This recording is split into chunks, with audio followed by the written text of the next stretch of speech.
jab, the dose, the vaccine against COVID-19 is the shot of life. And with us are our partners, Federal Bank, and of course, our health partners, Apollo 24/7, and our NGO partners, United Way Mumbai. And our endeavor has been to spread this message of vaccine awareness. Anybody and everybody we are meeting, and also across the network, our message is singular: go get the jab, go get vaccinated, because it will and it can save your life.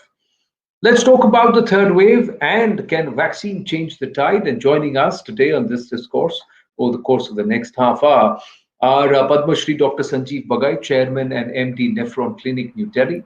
We also have Dr. Rajesh Chawla, Senior Consultant, Pulmonology and Critical Care, Indraprastha Apollo Hospitals, New Delhi, and Dr. Vinny Kantroo, who's the Senior Consultant, Pulmonology and Respiratory Medicine, again at Indraprastha Apollo Hospitals, New Delhi.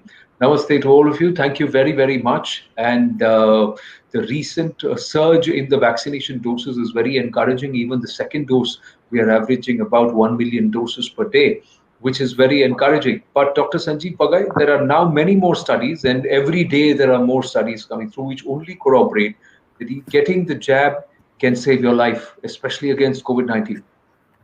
Absolutely. There is no question about it. There is unequivocal evidence to show that vaccines saves lives.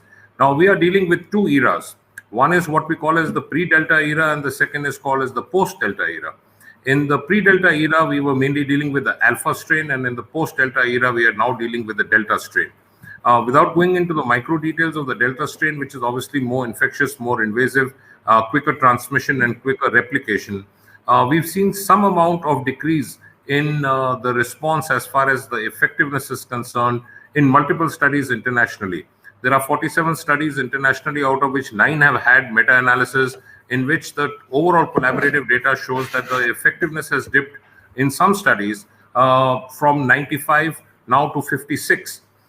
Therefore, Israel, in fact, has just published data. The Ministry of Health of Israel has just published data this morning, which has shown that the booster jab has increased the effectiveness of the vaccine from 44% up to 88%, decreasing the death rate by 4.4% and decreasing the hospitalization and ICU admissions by 8.2%.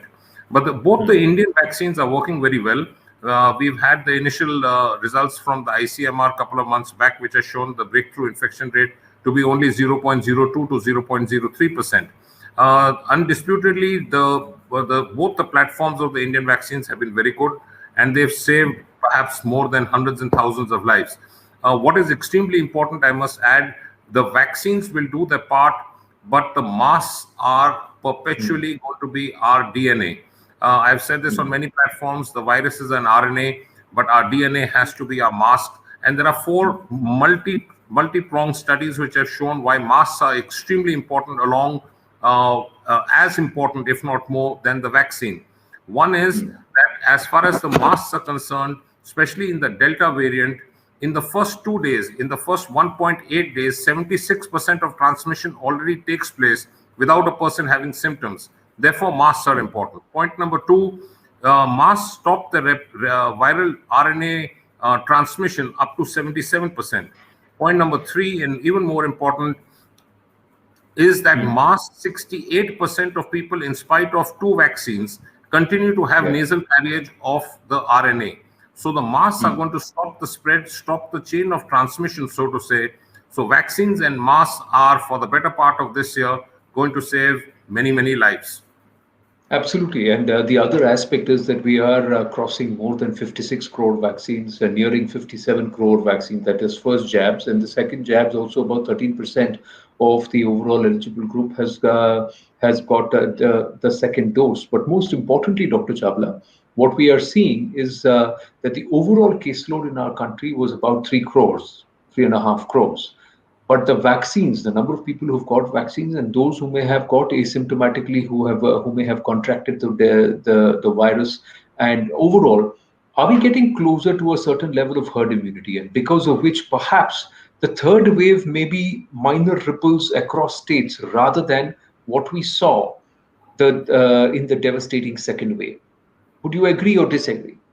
Zero survey has already shown that even in the city of Delhi, more than 70% people had positive antibodies. So definitely, As you know, today only 25 new cases were reported in the city of Delhi. It is not possible unless there is a significant herd immunity, and a lot of people have contracted this infection. And in the last about since January, a lot of people have got vaccinated. And I think this is a good thing, like Dr. Bagai has also said. The two things which we can save us is the vaccination at an even faster speed, and probably the second thing is a mask. Whatever we say, I think these two messages, if you have not been vaccinated, please get vaccinated yourself. Forget about the efficacy, forget about your what you see around and what you see in media. It is effective. As of today, the vaccine is effective in preventing the spread of infection. Of course, whether booster is required or not, with time we will know, and you can always take booster. But right now, at least get your first jab, and then after a month, second jab. Although you keep on hearing that the efficacy of Pfizer vaccine and the Covishield is little less, it wanes off against the Delta variant, but still you get it, because this process follows a certain kind of epidemiology.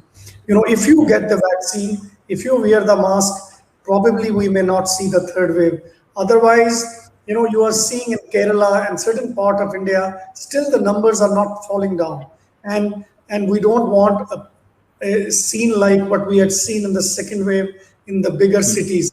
So these two things we have to talk repeatedly, and we have to go for it. If any one of you is, please go and get vaccinated if you not got your jab till now. True, and somewhere, Dr. Kantroo, even at the Indraprastha Apollo Hospitals, you guys did a study with the health workers, those who were vaccinated and those who were not, and there was a significant drop in the acuteness or the severity of the virus itself. That perhaps is the most critical aspect, that you may still contract the virus, but you may not need the kind of levels of oxygen supply or hospital beds and hospitalization that was required perhaps had you not got the vaccine. And that's what perhaps is a difference today. Yes, definitely, Anand. I would like to reiterate the fact that vaccination is absolutely important, as stated by Dr. Bagai. He has given us all the important figures. We at our center in Indraprastha Apollo Hospitals did do a study where we found out that the number of people who were getting severe or critical COVID-19 and required any form of respiratory support, intensive care, or oxygen was absolutely less as compared to the ones who were actually mild cases. So there was a significant drop in the number of people who got severe COVID-19 disease. So this is a fact now which has been proven not only in this part of the world but all over the world, with studies which you keep in front of you and see the larger frame. You will see that vaccination is absolutely critical at this point, to prevent COVID-19 from causing a third wave actually. So we do need to get down these numbers, these acute surges in the number of cases which happen with a new strain. Even if they come in, we need to tackle with them in form of vaccination, which is going to prevent the severe and critical COVID-19 disease. So we might think in terms of the fact that rural people generally feel they are more healthier than the urban dwellers.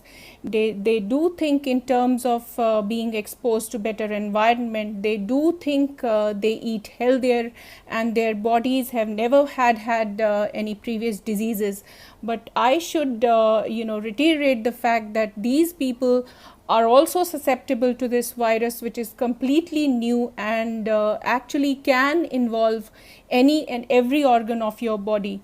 So this message has actually, it has to reach that strata of people who still have certain kind of vaccine hesitancy at the moment, and these should be the ones who should at once go and get themselves vaccinated against COVID-19.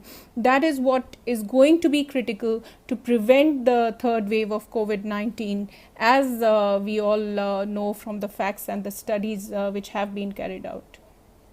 True, but because through Sanjeevani we've realized, and the NGO partners have come out and said that initially there was a lot of resistance in the rural areas, in the districts. When you get into the tier two, tier three cities, and when you're getting into the villages, our task was to go across to about 500 villages. But then the turnaround was also very fast. That those who were vaccine resistant or hesitant became vaccine champions the moment they saw the benefits, the moment they saw somebody getting the vaccine and then doing well, and then being able to get about doing their go about their duties normally, or even if they did contract COVID, getting off it like a mild flu and not getting it severely done, the conviction has now improved, and that's what many of our NGO partners through across the districts and across 5 states have said, that now it's more of the local people. Once they've seen, then they are now becoming champions, and many people are getting the jab thinking that they can get back to their lives, they can get back on, with work, going to work, and continuing their pursuits as far as employment and other activities which were perhaps the normal for them pre-COVID times. But Dr. Kantroo, let me ask you this: do different nations behave differently? And because we have a history of vaccination, do you think we are a little more resistant to this virus compared to other nations? See, I wouldn't say that we have behaved in any different manner as compared to people in other part of the world. The fact of the matter is that this virus has actually jumped species. It has occurred in the bats, and it is now causing the disease in human beings.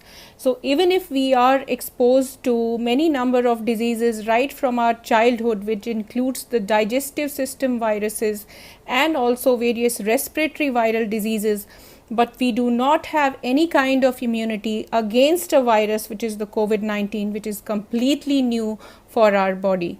So do not think, even if you have very robust bodies, you are healthy, your lifestyle is healthy, this virus is not going to be affecting you. But yes, the fact of the matter is that if you have certain comorbidities, if you have certain diseases, for example, you have diabetes, you have hypertension, you have cardiac diseases, you have kidney affections, you have any immunocompromised state, but these are well controlled, then you are going to be the one where COVID-19 is not going to cause so much of problem as compared to people who have uncontrolled comorbidities, especially diabetes. So we have a lot of studies now which do prove that if somebody is having these n number of diseases and their lifestyle is very unhealthy, then yes, COVID-19 is going to be very critical and severe in these kind of people. So now we have to think in terms of way forward by incorporating physical activity right from a very early age and teach our youngsters that physical activity is absolutely essential. Because of the lockdown happening, there are a lot of instances where the pandemic of obesity is now causing a lot of issues. The children are home, they are having online classes, they have to do online classes, their screen time is quite high, and everybody is facing a lot of issues in terms of physical activity and gain in weight. So yes, we have to take out our sports shoes and get back into a mode where we are incorporating very healthy lifestyles in our daily routine. So yes, these are some of the things which are going to help you. Yes, you talked about child obesity or the pandemic of obesity, and that is something which many doctors have said, and they're very startled because this is also triggering certain biological functions among kids far before they should actually be triggered within them, and this is also an issue that's come to the fore. But like I tell everybody, 10,000 steps. You got to count your steps, and you got to count up to 10,000 every day, and you got to make that happen, because otherwise your lungs are not going to be open and your body is not going to be fit enough to be able to fight. But one thing, Dr. Chawla, every nation seems to be behaving differently. Now, in India, how do you say, is the second wave over? And how would you read the onset of a third wave? Because nations like Brazil, nations like America, Israel, everybody, Australia, they've all behaved very differently, the UK. So how do we read and say, okay, this is the onset of the third wave, this is third wave, second wave, khatam ho gaya? Is there a point or is there a trend? when the third wave comes, you will know without any problem. The number of cases, they just rise so exponentially. It took 10 days for us to realize that we are in the midst of a second wave. And definitely the second wave is subsiding. This glaring example, if you see the city of Delhi, the cases which were in thousands, now they've dropped down just below 50, 25, and only 2 deaths today. So the second wave definitely is weaning off. I mean, it will disappear, and probably I hope that if the herd immunity in the city of Delhi, probably we know more about the city where we stay, and if it is behaving, all other places are going to behave similarly. I'm really surprised at the way Kerala is behaving. The number of cases are not coming down, and that really worries me, because second wave, first we had cases in the Kerala, then Mumbai, and then rather it started from UK, and then Mumbai, and Kerala, and then Delhi and other part of India. They just took over. Probably now, I'm quite sure the third wave is not going to be that heavy like a second wave. It might come, it might not come. If we all get vaccinated, if we all are careful, if we all wear masks, this is not going to come. If it comes, it will be very mild. And that's what I hope. And I'm quite sure it is going to behave, because another 2-3 months if pass and we got saving, there is no big mutation, because we had alpha, then beta, then delta, and then in some places in the world, we have lambda also.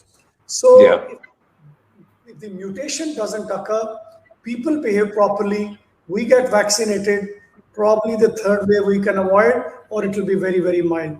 That's what I think. So we'll see if the cases spike. But the other aspect is, if cases spike, but recoveries are also faster. In Kerala, one aspect that you're seeing is Kerala is saying that we're not running out of beds. We don't have oxygen shortage. We don't have patients thronging hospitals, Dr. Bagai. So is Kerala witnessing a kind of a surge where people are getting the flu, but they're not contracting it as acutely as they would earlier? Yeah. So let me just rewind just for a fleeting second onto this entire aspect of this herd immunity. Now, herd immunity overall worldwide actually is now fading away as a phrase. I think it's very difficult to define and designate herd immunity as a percentage, because the situation is so evolving in such a dynamic speed. But having said that, there is going to be community-acquired immunity, and for 6 simple reasons. To enumerate them very quickly, there is something which is known as a human coronavirus's cross immunity. So there are 4 other human coronaviruses which we call as common cold viruses, which give cross immunity to the SARS-CoV-2, what we are seeing as COVID-19. Point number 2, there is something known as protein-to-protein crosstalk. So there are a lot of other viruses which are non-coronaviruses which also are giving cross immunity and protection towards SARS-CoV-2. Point number 3 is there is something which we call as the people who already got infected. So they are going to be carrying what we call as a latent immunity. They have recovered, their antibodies may be down, but they are still carrying a latent immunity. And that immunity doesn't necessarily correlate to your neutralizing antibodies, but it's more important because of a variety of T cell responses, which is a cellular response.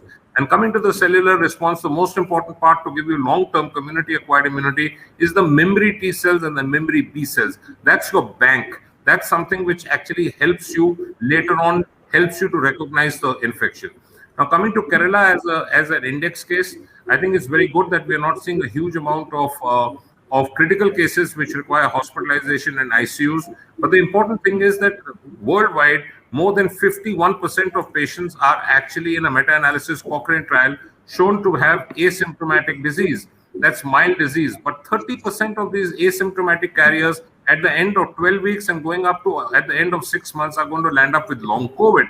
This is worldwide data of millions of patients. So I think I'm not happy just saying that it is asymptomatic patients or mild patients and we have not been overburdened by the hospitalization rates. That's very good in one manner. But I would like to see overall infection being controlled, because as long as this bushfire is simmering somewhere, it can ignite and catch speed again in any part of India. No state is safe till all the states are safe. So I think it's extremely important that COVID appropriate behavior is actually becoming now a cornerstone, because no graph can be intuitive, because human behavior is unpredictable. So we have to make sure that the super spreader events do not ever happen, at least in this part of the year. We do not remove our mask, we keep our social distancing, and we make sure that we become vaccine champions and ambassadors. Undoubtedly, the vaccines are going to help. There is a lot of data which has shown that there is a waning immunity with regards to the neutralizing antibodies. I don't want anyone to buy into that. The neutralizing antibodies are not going to give you a complete picture. I again reiterate, it's the T cell response and the regulatory T cells and the follicular helper T cells which are much more important, and they do give you a much longer lasting immunity. They will prevent serious infections, they will prevent hospitalizations, indeed they will prevent death. Vaccination and masks, and you will live. Yeah, I agree. And I think everybody's saying it, but somewhere the masks become a pain, isn't it? Masks are also a bit of a challenge to try and become an irritant, and everybody wants to get rid of it. But the fact is that till the time we are totally rid of COVID-19, we also cannot get rid of the mask. But the other thing is, because of these health protocols, Dr. Chawla, people are not contracting many other diseases too. So a lot of the other communicable and far more morbid diseases are people are being saved because of that, because of these health protocols that we are following because of COVID-19. It is absolutely right. Every year we get a lot of patients who come in acute attack of asthma or COPD getting worse. The number of patients who are getting worse is less. If you talk to your department of neurology, the neurologist, they say even the strokes are less. See, a lot of the people are not exposed to pollution, particularly the metro cities. I mean, they are not exposed to a lot of other things, and they are remaining indoors. They are not indulging in a lot of things which they normally do. The trauma is less. The lot of diseases, particularly the respiratory diseases, are less. Neurological diseases are less, and even some the cardiac diseases are also less. But this also shows that if you take care of you well and you follow properly, you not only avoid the COVID-19, you avoid other things also. In cities like or countries like Japan and China, people wear otherwise also these masks. Yeah. And probably in the coming years, a lot of people are voluntarily going to put masks to avoid these things, particularly where there is a more pollution. And there is no harm of wearing a mask. It will avoid a lot of other things as well. True, I agree. But somewhere, wearing a mask can also be a little bit of a frustration. When we talk about frustration, while some of the more communicable diseases are on the wane or there is a marked down, that's what many experts say. But Dr. Kantroo, some of the other issues that some you touched upon are also on the high. There is a certain level of mental fatigue and mental stress that's coming through, eating habits, and because of a sedentary lifestyle, because of being at home. Those are also issues that we need to watch out for. And somewhere, this also perhaps lowers our resistance to an illness, or how we would deal with if we got the illness. Man lijiye somebody has locked themselves for the last 18 months and not stepped out and not contracted COVID-19. They step out and they contract it. Imagine what would happen to them. It's not easy to deal with it at that time. So I am really happy that you have touched this issue of mental health in COVID-19 era, because this has been a huge issue not only with COVID-19 patients but also with their caregivers, their family members, and as well as with the healthcare workers who take care of these critical patients. We have had situations where people have been home thinking that they would not be ever getting COVID-19 disease, but once they got into COVID inappropriate behavior and came out of their houses with a new Delta variant coming into play, they did get infection, and in a very bad way. So COVID appropriate behavior is absolutely essential, even if you're having all your vaccinations, your boosters, etc., and following a good lifestyle. So it is the mask which is going to prevent you from getting any kind of respiratory infections. The respiratory infections do go down when we wear mask towards most of the time when we are out into the crowded place. So the another fact is that with extended wearing of mask, we do have something called mask fatigue, which also leads to a lot of issues in terms of cognitive abilities, in terms of the energy levels which we have, having this kind of fatigue while you are wearing mask, and at the end of the day when you reach your home, you're completely listless and energyless to do any kind of activity, and you do feel that you go on to sleep at once as you reach your home. So there are certain tips which need to be followed if you want to get rid of this mask fatigue. The best way is that while you are on your work, do not forget to drink a lot of water, because we have seen with the extended wearing of mask, you do tend to ignore taking enough of water during the day, which might be one of the causes that you feel listless when you reach home. So do take these oxygen breaks in between your work. Go out into an area where there are not many number of people and you're not around a crowded area. You can take out your mask, drink a lot of water, and give yourself some tea break. And also you should be practicing gratitude most of the time. We should be thankful to God that we are alive here and discussing all of these things, including us, the healthcare professionals, who have been exposed to these critical patients right from their start and have been exposed to physical ailments, suffering from COVID-19 themselves, as well as mental health issues, which can be taken care by a routine which can include meditation in your daily routine. So yes, please take care of yourself. Take out that me time every day, which will give you a refreshing thought process and help combat this kind of virus, both with a healthy lifestyle as well as healthy thinking. Yeah, I totally agree. There are other ways also where if you're not amidst too many people and you're going to be working in an office where you're not going to be exposed to too many people for a certain period of time, like you said, you can either go out into an open space and not wear a mask, or wear some other alternative which keeps your face covered but allows you a certain flexibility in terms of breathing. And everybody finds different ways of doing it. But I just quickly want to, we've got limited time, so the final 5-7 minutes, I want to I want to get your thoughts on one point. I was speaking to somebody within the government and within policymakers.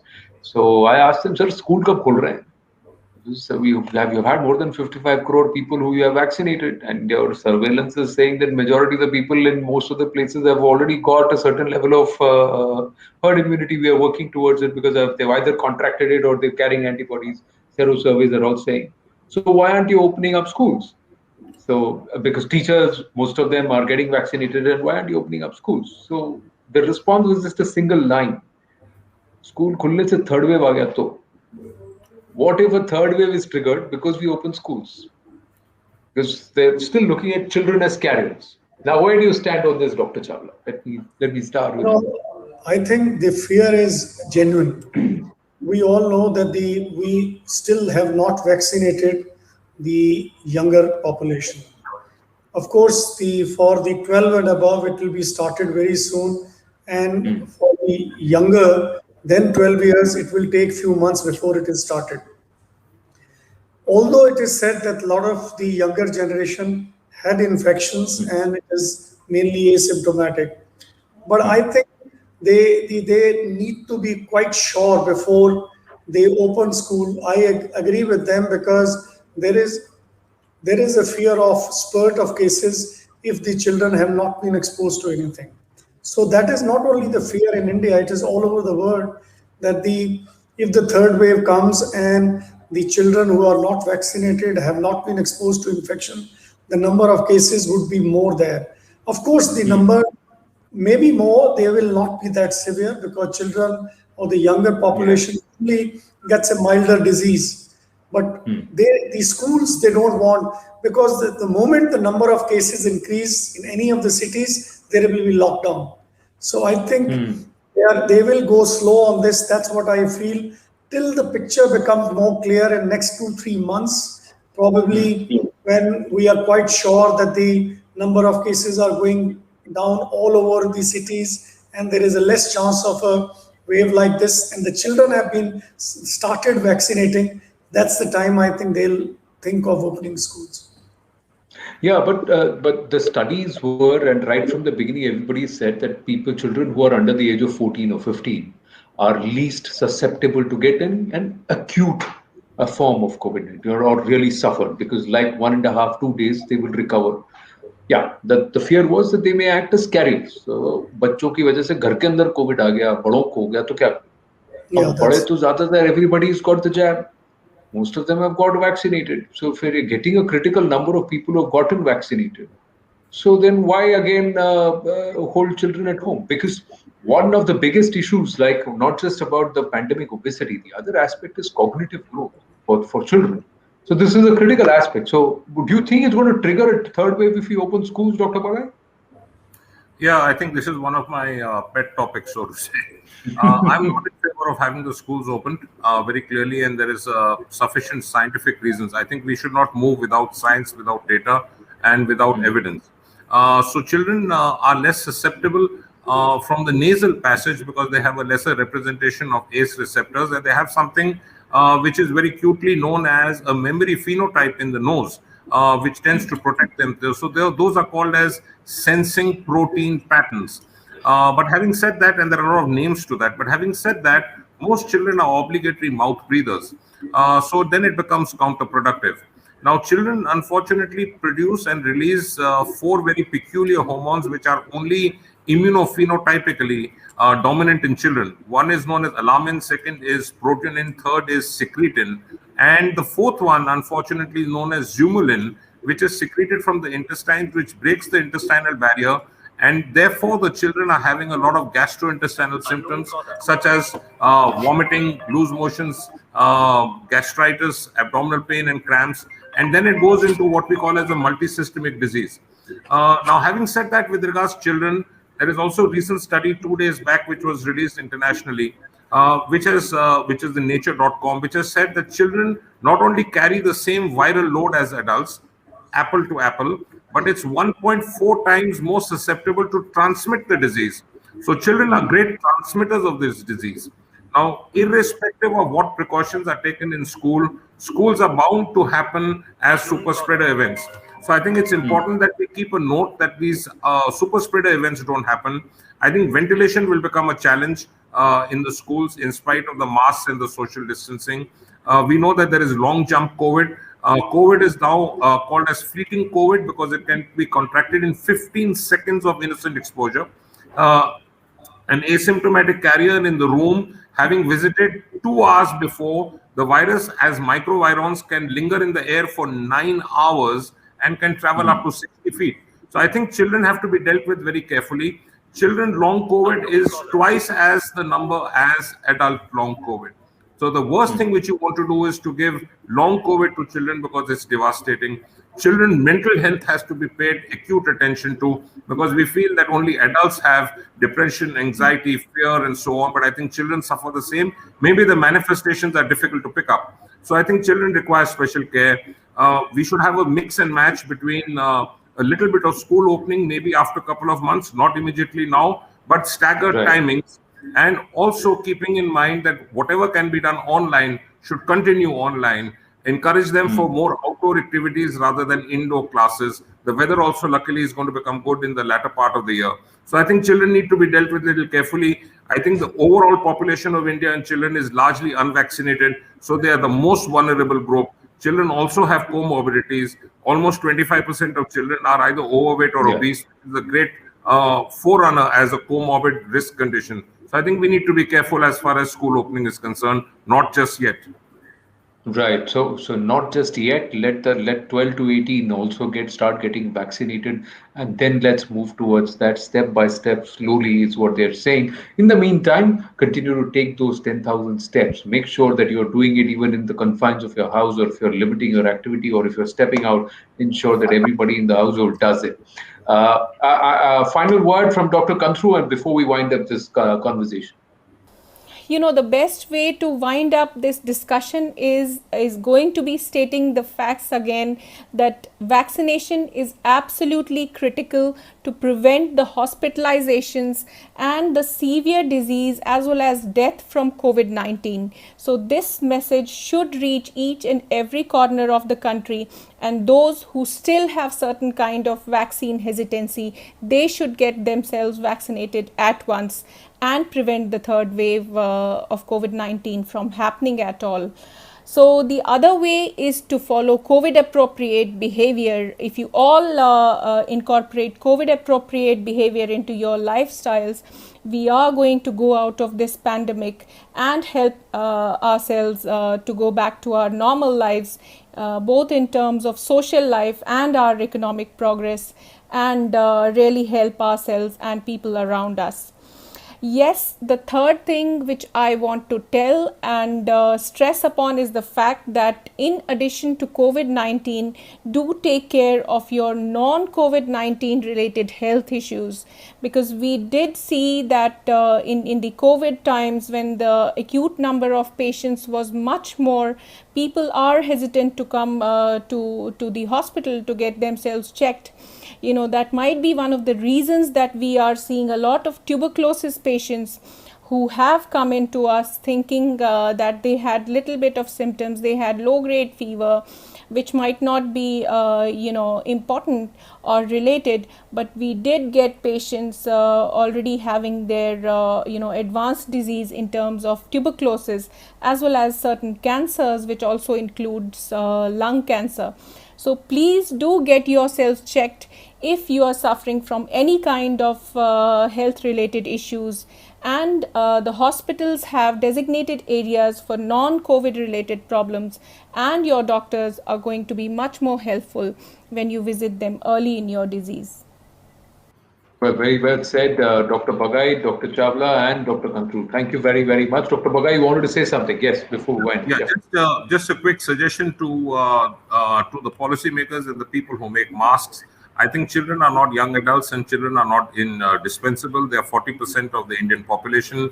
We need appropriate size masks in the pediatric age group, at least from 3 years onwards. And we need well-fitting masks. I think the biggest problem which children face is ill-fitting masks, which are either too big or too tight. Ill-fitting mask gives you a risk of 90%, and a well-fitting mask gives you a protection of nearly 95 to 96%. So we have different sizes of pediatric equipment. I think the consumable disposable industry should also look at pediatric size masks for different age groups. Very well, suggestion well taken, and I think we will also take it forward, and I will also make that suggestion positively, actively with those within the textile and the manufacturing industry who can consider about looking at perhaps certain kind of technical textile or a particular fiber or something which is light, which is easy to wear, which is also cool or has that bit of a cool factor which they don't mind wearing. But it will also protect. It will give you a certain kind of a microbial, bacterial, a certain amount of filter, and you get textiles today where upon contact the virus dies. So if you can get that for hospital beds and pillow covers, why can't we do it for clothing and also for masks, which children can wear and still not feel claustrophobic, still feel the fact that they can breathe and there is a certain amount of mobility for them as they do that. So suggestion very, very welcome. Dr. Bagai, Dr. Chawla, and Dr. Kantroo, wonderful having this conversation with you. Thank you very, very much. Thank you. Wonderful. Thank you. Thank you. Namaste. Namaste.